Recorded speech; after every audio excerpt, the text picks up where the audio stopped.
Hello guys, সবাই ভালো আছো আশা করি। আমি আজকে কুস্তো পনির বানাবো, তার জন্য সামগ্রীগুলো দেখাচ্ছি। এখানে বাদাম আছে, কুস্তো আছে, কিশমিশ আছে, পনির আছে, টক দই আছে। আর পুরনের সময় জন্য এইসব প্লেটে যা আছে ওগুলো পুরন দেব।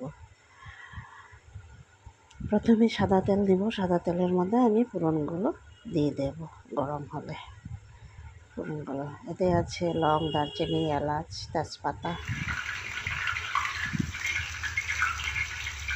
এখন কাজু বাদাম আর এগুলো পেস্ট করে নিয়েছিলাম। কিশমিশ, কাজু বাদাম, অল্প জিরে দিয়েছি, আর একটু নামমাত্র আদা দিয়েছি, আর কাঁচা লঙ্কা দিয়েছি।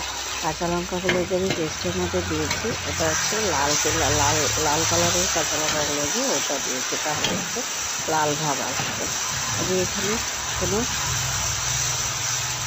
গুঁড়ো লঙ্কা ইউজ করিনি।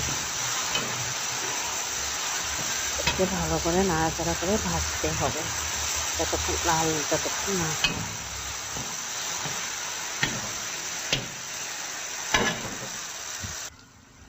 তারপর আমি দিয়ে দেব স্বাদ অনুসারে লবণ।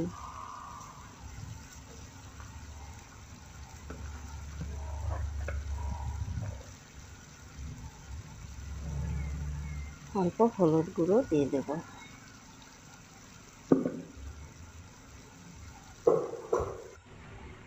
অল্প চিনি দিয়ে দেব।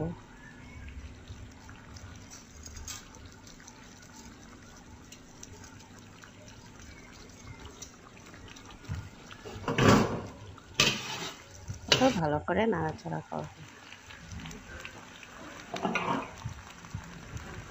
এখন পনিরগুলো দিয়ে দেব।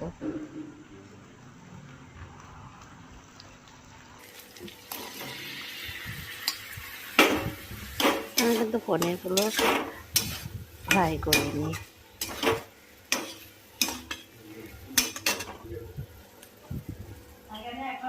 এখন না টক দই দিয়ে দেব।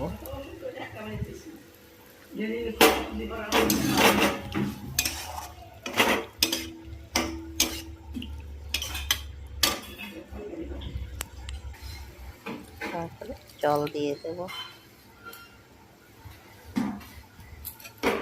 এখন এটাকে ভালো করে 10 মিনিটের মতন বয়েল করতে হবে। বয়েল করার পর এই যে আমার পনির কুস্তো হয়ে গেছে।